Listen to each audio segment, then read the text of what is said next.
Hey everybody, what's up? Mark Green here from diabetesdietguide.com, and I wanted to talk about my COVID-19 vaccine and what happened.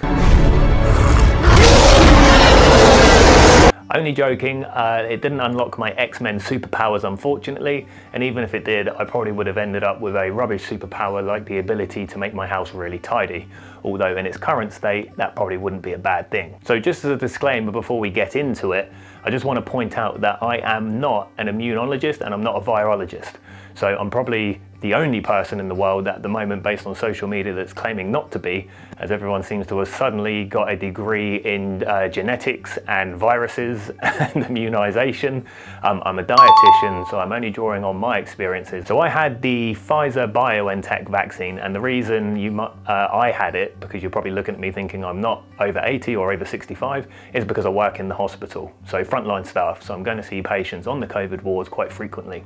And that's the one that we had, and our hospital was very organised at getting it sorted, and it's actually quite a well-oiled machine. I was quite impressed. So actually throughout this whole pandemic, this is definitely something that has been handled quite well from my perspective. Now, in terms of the actual vaccine itself, I've only had the first dose, and the original plan I think was for everyone to have the first and second dose within a 3-week period.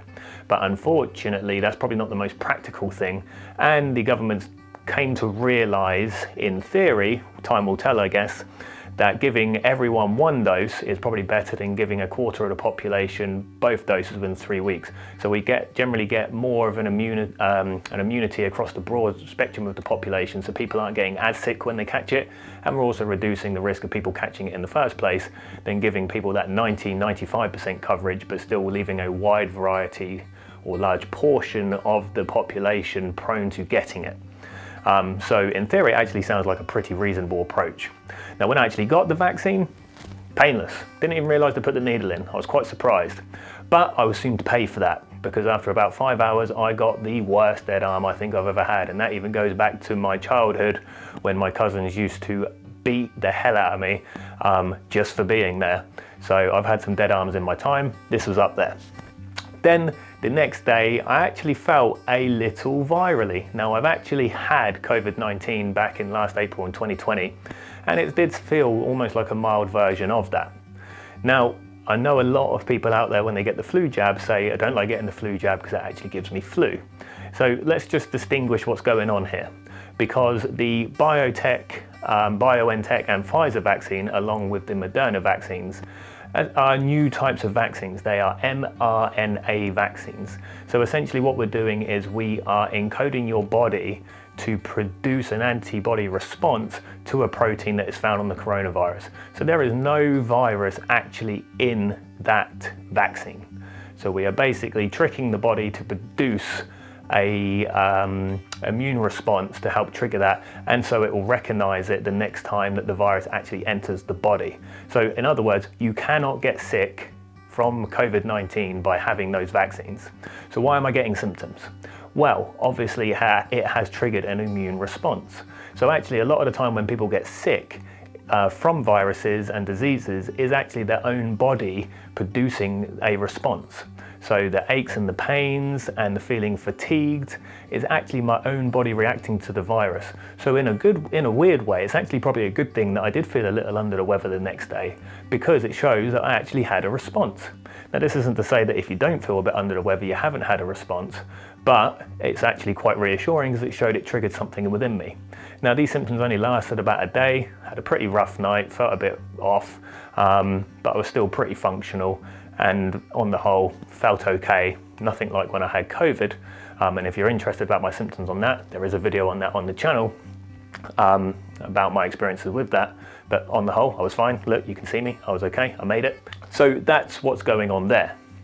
Now, of course, you also have the AstraZeneca vaccine, which is slightly different. That's more like a conventional vaccine. So the idea is that they give you a very small dose of the actual virus, although it's not a live virus. So again, you cannot get the disease that they are putting into your body by those types of vaccines. So like your flu jab, they're not actually giving you flu. Again, they're giving you a strain of the flu that is a non-live virus, so it's not a live virus, it can't go in and actually give you flu. But if you do feel rough after having the jab, same with the AstraZeneca vaccine, it's because your body is producing an immune response to it. So it hasn't given you flu, it's just given you the response that you'd normally see in your body, and those symptoms you see is the same symptoms that you would get from your body producing that immune response. Hopefully that makes sense. Now, I'm not even going to attempt to go beyond that because I'm not even going to pretend that my knowledge stretches beyond that. So that's just a little bit of information within the limited realms that I know about, but I just thought I'd share my experiences. Actually, fine, I'm fine from the vaccine. I'm hoping to have my second dose hopefully within the next 6 weeks. Time will tell whether or not that's actually practical, and we'll see what the logistics are of getting that second dose, but fingers crossed, and hopefully we can start to get more people vaccinated and get life back to a bit more normal, and so I can start to address things like this COVID hair, which is probably one of the more pressing issues in modern society, because anything beyond this, it starts to get very messy. Anyway guys, I will leave it at that. Hopefully you found the video useful and just a bit more reassuring. If you are that way inclined, I do encourage you to get the vaccine. It does offer protection by the looks of it based on the research, even just one dose. And you know, if you're someone that's susceptible or in the high risk groups to COVID-19, then it's probably a good thing to try and limit that risk and keep yourself safe and also other family members safe. So get the vaccine if you can, please. Sorry, getting a bit political, so I'll leave it there before I go off on one, and we'll see you later.